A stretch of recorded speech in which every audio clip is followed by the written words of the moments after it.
air conditioner off grid. That's what we're doing. So another big off grid setup, guys. 1200 watts of solar. It's huge. 6 200 watt panels on the roof of this puppy. Very, very awesome that we're able to do that. Not many vans that we can. And you guys know, roof hatches, shading issues, the likes of it. But this one, yeah, 6 200 watt panels running into 2 Victron 50 amp solar controllers. So 2 strings at 60 volts each. That's high voltage, low amperage. There's essentially no loss from the roof to the controllers. And the controllers are right next to the battery. So we're talking, we're going to get some serious power with this thing. Now, on this setup, they've just stuck with a single PowerPaul battery, and they want to expand later on. So this is just to sort of get them into the off-grid scene. They're not looking at running their air conditioner for all day, even though they will be able to, with 1200 watts coming in. And this is a Gree AC on this, guys, and this pulls, I think we had to go on between sort of 600 and 800 watts. It's not too bad. It is not an inverter style AC, so there is that no soft start on it and the old roof clunk that we all know about. So this one will do that. The battery and this Enerdrive inverter will run it. It'll actually run the microwave at the same time, which I'm going to show you guys. So, recap on this setup. There's a 200 amp hour lithium battery. One battery, guys, one battery that can discharge 250 amps continuous. So this is running the Enerdrive 2600 watt inverter, which is behind me here. We've got the Redarc 25 amp DC charger on this one. He's going to drive all day, so 25 amps per hour coming from the vehicle. And we've got the side solar input if he wants to add portable solar, even though you probably won't need to with 1200 watts on the roof. He's got that option if he parks in the shade, so that's why we do it. So like I said, Redarc DC charger for the vehicle and portable solar, Enerdrive 2600 watt inverter.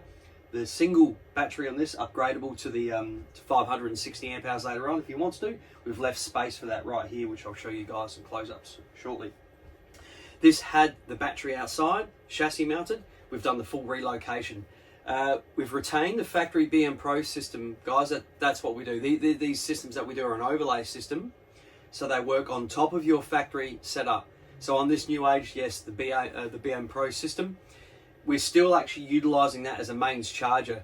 The PowerPaul battery, because it uses the Dali BMS, it's able to, it won't charge fully, but because we have that much solar, we've left it on. There's no point in him putting a secondary charger in. This isn't a Victron system with the inverter charger, and there's no point in putting a dedicated mains charger on this one, purely because he's got that much solar on the roof. He'll never need to use that much power. So the charge rate, fun enough, that we've tested with this BM Pro, I am getting the full 30 odd amps coming in from it just with that. So the solar off and just that charging, 30 amps. I have noticed though that the readings are completely out, as they always are.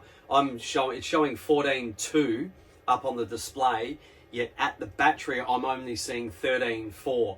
So, and that's the problem that, like I always say to you guys, having the battery charger all the way up in that cupboard there, and then it's going to run through 8 BS cable all the way through the wall, and you know his battery used to be what, some 4 or 5 meters away, you know, as you run all the cables through the wall. Now it's here, so there is that voltage drop, and it's evident. It's seen by the time you compare the Victron battery monitor, which is like taken from the battery, and compared to the BM Pro, which is never taken from the battery. It's always taken at the charger. So there's a massive volt difference. It won't matter because it's basically turned into a glorified fuse box now. All right. So the way it works is as it always does. You still get in your van. Yeah, this has got the Trek display, so you still turn your battery master on. All your 12 volt comes on. You've got your pump control. You've got your tank levels. You can see everything on it except now the most accurate battery monitor is the Victron, and that's what you live by. So essentially it's a control panel for everything but the battery system now. So it's an overlay system, but it can be reverted back to factory, guys. So if you sell your van and you want to pull the inverter out and the lithium battery that you just spent, you know, a lot of money on, it's an investment. All right, keep it. Everything's bypassable, especially with the Enerdrive systems. They run the IEC plug, so they simply just plug back into each other. It's a plug and play system, so very easy for us to do. So feel free, if you do get this set up, to add that to your equations, guys. When you do get an off-grid setup quote, is when we do it, it is reversible. There's no impact on the factory van circuits. It's an interface system that just goes straight in and it runs on top of it. So there we have it. Now, for those that aren't aware how the Enerdrive inverters work with the changeover switch, is it is running on all the factory outlets. So that's your microwave, the air conditioner, all of your power points, all your GPOs that are by your bed, outside, in your boot areas, you know, in your kitchen areas for your coffee machines, induction cookers, whatever you want. Obviously not the three-way fridge and not the hot water service. So these are things that, and the battery charger, these are things that are always on the pre-side of the inverter. Now, when you've got a lot of lithium storage and a lot of solar, we do option the customer and give them the choice of having a three-way fridge before the inverter. Now, on a NewAge, they run the bypass switches up in the top cupboard. So if we had that before the inverter, it will never ever run from the inverter. So it'll only ever run from when you plug into mains power. Plug in power, the automatic fridge senses you're on power and goes over to mains. If an inverter's on the same system, when you turn your inverter on, well, your fridge would pick up that you're on mains as well. And obviously every circuit would fire up, including fridge, hot water service and the charger, which we don't want.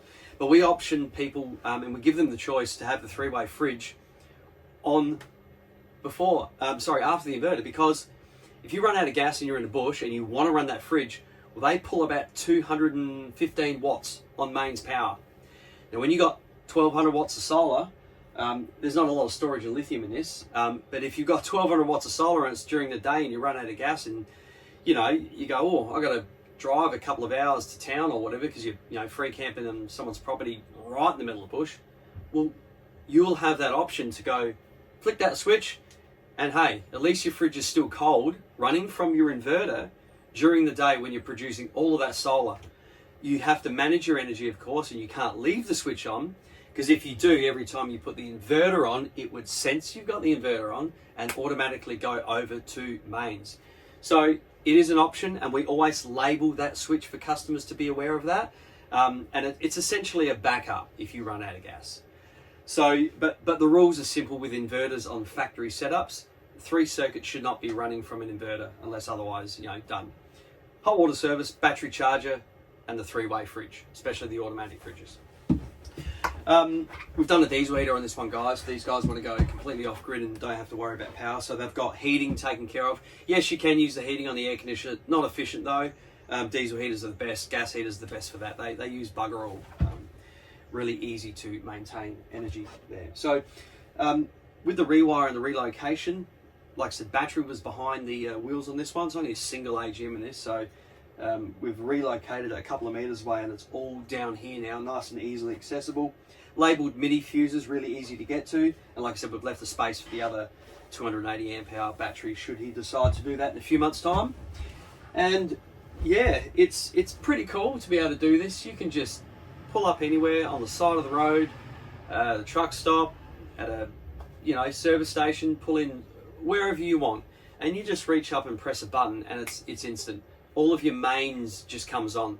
Air conditioner, microwave, you'll hear them go beep, and you got power. You know, if you've got a coffee machine sitting in your cupboard, pull it out, plug it in, bit of water, and you're making coffee in minutes. You know, 2 coffees a day, that's $10 a day. Probably, you know, add that up. You know, 5 days a week.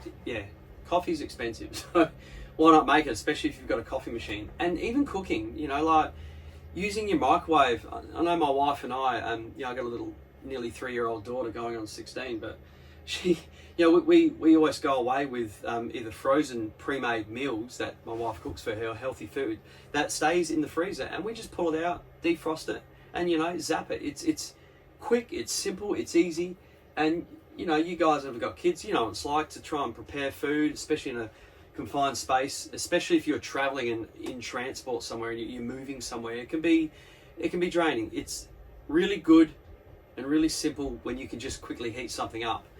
So that's a really good thing to have. Even air fryers, I've got customers running air fryers. It's a brilliant little idea. Want to heat up some, I don't know, chicken schnitzel or something, or some chips or whatever you can put in the air fryer, go nuts. Just do it on the side of the road, wherever you want. It's quick and easy when you got the power.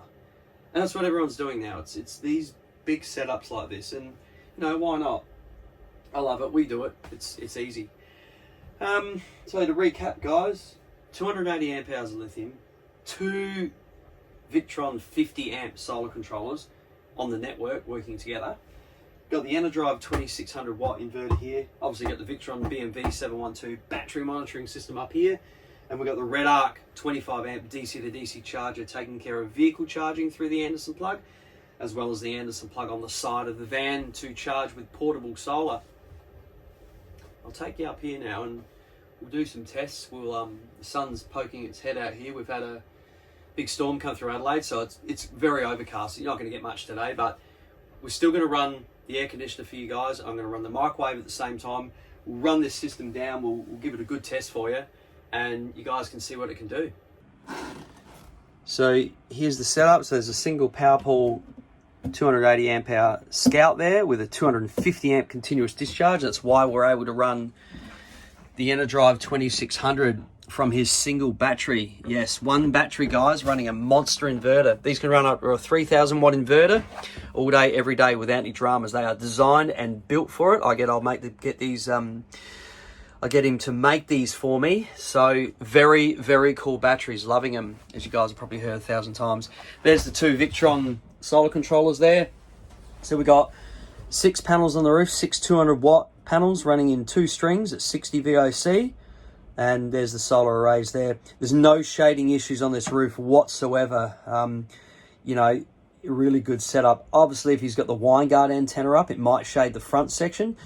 But if you've got the Winegard antenna up and you're free camping, you know, usually away from a town somewhere, so there's no terrestrial service, you'd be running a satellite or something. So, you know, that antenna is going to be down most of its time when these guys are off grid. So there we go, guys. There's the 2 solar controllers. Hard to see down there, but there's all the MIDI fuses for the relocation of the battery that was outside. And, you know, we've got the all the labelled fuses that are running from Paul's battery right there. Down here, there's a Redarc 25 amp DC to DC charger taking care of the Anderson plug on the side and vehicle charging. And there's that Enerdrive 2600 watt inverter right there. Now, ventilation, heaps of people always talk about ventilation. It's hard for me to show it in videos all the time, but you can see there's the vent there and there's the other one there. So the Enerdrive inverters, these fans suck air out, so it'll draw air in. Like I said, hard to see. There's a big vent, mesh vent behind it here.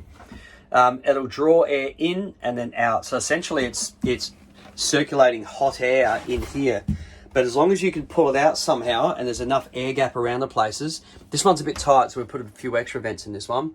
So, you know, air's going to be drawn in there, but we've got air being pulled out from this fan. So essentially air's being drawn in there and then pulled out by this one. These are brushless fans, very easy on the power consumption, 150 milliamps or something. They're bugger all right? You don't even know they're running. They're that quiet. So that's the setup there. All integrated, and then up to the cupboard here. Excuse the grubby fingerprints, we're just finishing up. So we've got factory BM Pro, as you can see up there, and this GPO is on the input side of the inverter, guys. All right, there is no control on this one whatsoever. All right, this will only ever activate when we plug into mains, because we can't run a battery charger from an inverter. I get that one a lot. Now, this is the NewAge. They run the triple switch here for the AC hot water service and fridge. This has an instantaneous hot water service that's been upgraded. So the Suburban has been removed. So this is inactive, all right? But what is still active is the AC and the fridge. Now, take note of the little label I've got there. These guys, like I said to you before, they have 1200 watts of solar. So old mate wanted the ability to be able to flick this switch on and run his 3-way fridge from mains power, from the battery, not from this battery light, guys, all right, from mains power if he runs out of gas. These draw 200 plus watts, 240, sorry guys, I said 210 before. So 240 watts, this will pull from the AC circuit. So if the inverter is running this, it's going to be using about 240 watts. It is purely a backup, okay, which is why that switch will live in the off position probably 99% of the time. Now, when he arrives at a caravan park or something like that, and you're on mains, well, obviously, you know, you're going to turn your fridge on and you're going to go, all right, so what are we on? Let's see, we're free camping at the moment. Now, watch what happens. I'll put the inverter on. All right, so I'm going to turn that switch on. All right, now we're not plugged in the mains, but watch. Listen for the beeps. All right, mains power's active. See? Now, take note, it sensed mains power because it is plugged in to the factory system, and that GPO is controlled by that switch. Now, we're free camping. This is in bypass mode, all right? So you want to see what it pulls. So there we go, 210 watts, all right? 210, it misses the decimal point. So 210 watts, obviously you're going to see higher in this because we've got some DC stuff running as well, guys. So 110, oh, we've actually, sorry, I got that wrong.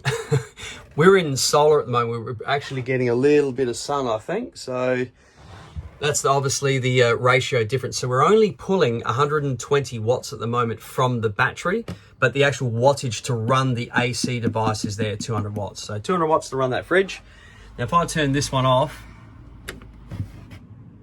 see, AC goes back to 0. So that's the bypass. It's going to live in this position all the time, like I said. So that way, when you turn the inverter on and off, it's not going to turn the fridge on automatically, all right? So that little beep you heard, guys, was obviously the microwave coming on. Let's start that. There we go. It's microwave pulling. We'll go to amps. Some people say to me, oh, I understand amps better than watts, but, you know, here it is. Now, check out what we're using. That's running the microwave. You know why that number's so small? Is because they've got 1200 watts of solar on the roof. So we're probably putting in about 50 or 60 in solar at the moment. The sun just popped itself out. That's the compensation there. Pretty good, eh? So normally a microwave would pull about 100 to 130 amps. And that's what you saw come out then, minus the solar. All right, and we'll go back up. The sun's just disappeared again for a little bit. We're only getting 25 now. All right, what we'll do, put the air conditioner on.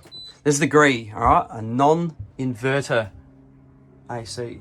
I want you to hear the startup.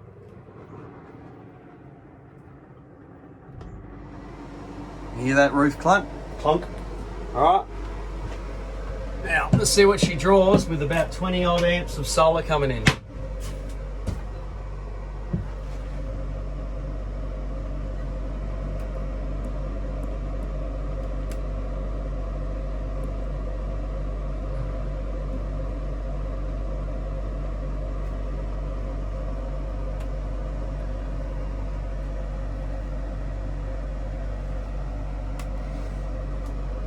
Just close that one down so I can get to it.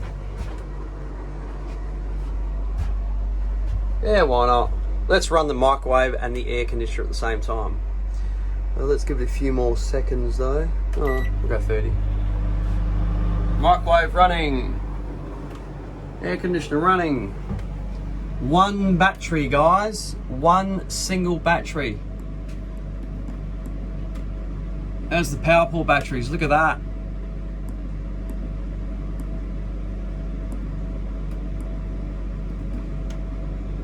Top stuff. What are we pulling in? Just the, look, it's a 2000 watts. So we can run up to 2600 watts, all right? And it's backed off again now. Turn on again. All right. Shits and giggles, we'll put the 3-way fridge on. Get another couple of 100 watts there. Is that fridge on? Yeah, there we go. 220. One battery, guys. Nearly 2,500 watts. How cool is that? Absolute mint. Just phenomenal power from these single batteries. Loving them, absolutely loving them. I'm running the AC, guys, and zapping some food on the side of the road. How cool is that? And I'll let that run for a bit. I've had it running for a couple of hours this morning. You know, like I said, there's no solar. Running for about 2.5 hours. So that's not bad. To come down from 100% was actually 98. To come down from 98% to 66% with no solar coming in, it is only 280 amp hours, guys, but these Grees aren't too bad. Better than an IBIS 3, all right? You know, running, IBIS 3s are well over 1,000. Turn that fridge one off. Let that drop back. There we go. Don't need the 3-way fridge on off grid. So look at that. That's actually ramped right up now, eh? So that is getting close to 1,000 watts. Haven't seen them run that high, but you know, that's what it is. There's nothing else that's on at the moment on AC. I mean, the microwave's on standby, but these grees, yeah, they're not bad. That's on flat out though. It's really muggy here, so 1,000 watts. The difference here is solar. Okay, so that's 1,000 watts of AC running power, which would be the air conditioner, and that's what we're really taking from the batteries. So the difference is the solar coming in. So if we were to turn the solar off, these numbers would match. Minus, you know, a couple of watts from the LED lighting we're running here. But hey, we're running the AC off grid, guys.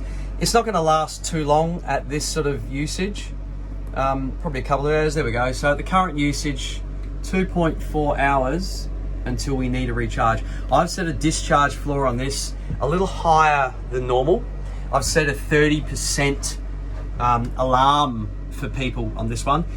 Normally I would do a 10% alarm on a 500 plus amp hour lithium battery bank, because you got, you know, 10% of 500 is 50, you know, but this one here, 10% would only be something like 28. So I've set this for 30%. That way he's got power in reserve to still run things. It's an alarm only. You can set this as you please. The 30% alarm will make this beep. It's just a warning to let them know, hey, you've got 30%, you've got, you know, 30 odd amp hours left in your battery, guys. Shut me down so I can keep running lights, pumps, and whatever you want to. So 65.5% state of charge in the 280 amp hour PowerPaul battery. Been running the AC all morning. 89.4 amp hours. So yeah, running it for about 2 hours to be exact. It's pulling 800 watts at the moment. The sun's disappeared, and that's what we are pulling in amps. And then back to voltage. Take note of the voltage, all right? 12.95 with a 1,000 watt load on the battery. As I said to you guys before, this is a testament to Paul's, you know, thoroughness of the way he builds his batteries. The bus bars, the copper lugs he uses, the termination, the torquing down of everything, and quality cable, quality products, quality cells, and obviously the manufacturing and what he does, and he tests them. Now this is, like, it's a big load, and for it to drop a small amount is really, really good. That's what we want to see. And even when I open up the app of the battery, I'm able to see what's at the battery exactly too, and it barely moves. That's because, like I said, because it's got a very large BMS in this, I'm able to discharge up to 250 amps continuous without it even dropping the voltage. So whatever you see up here is true. That is accurate as you're going to get. Oh look, so these guys have got a little heater, little battery killer. Well, how about we get this one going? Yeah, we'll keep the air conditioner running. We'll plug this one in.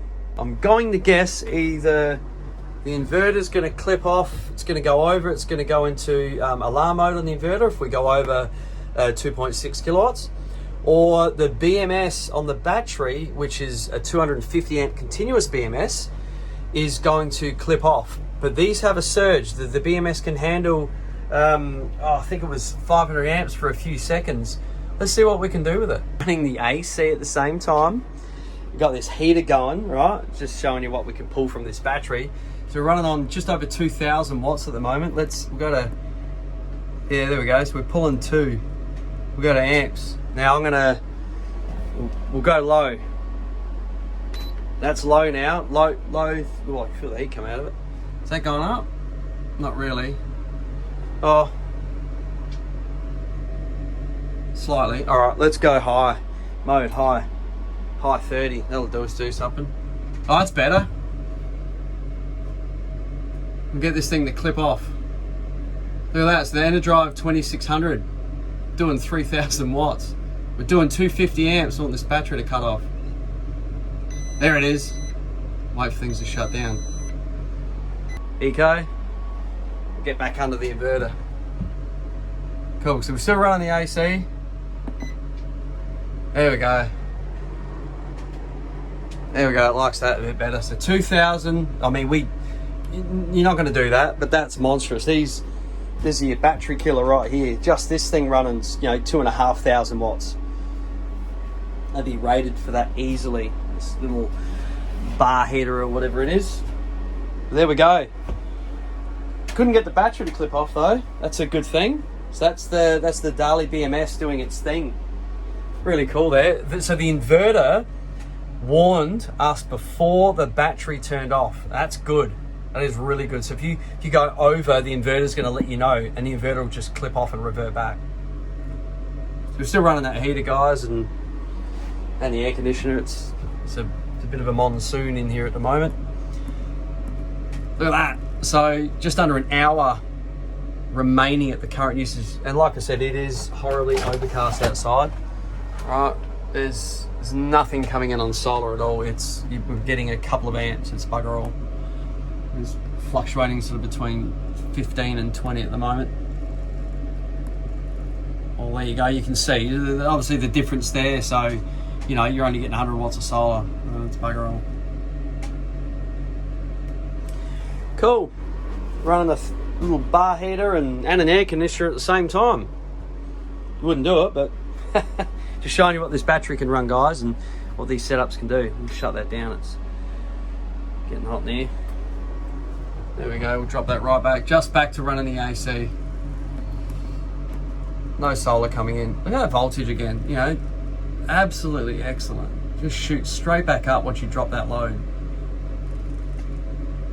So, I mean, I guess you could say that would be like running your induction cooker on like flat out warp speed while running your air conditioner. I mean, your induction cooker's a variable. You're not going to run it on like full bore, 2,500 watts.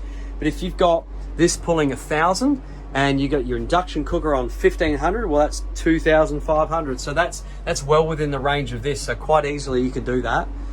Very easy.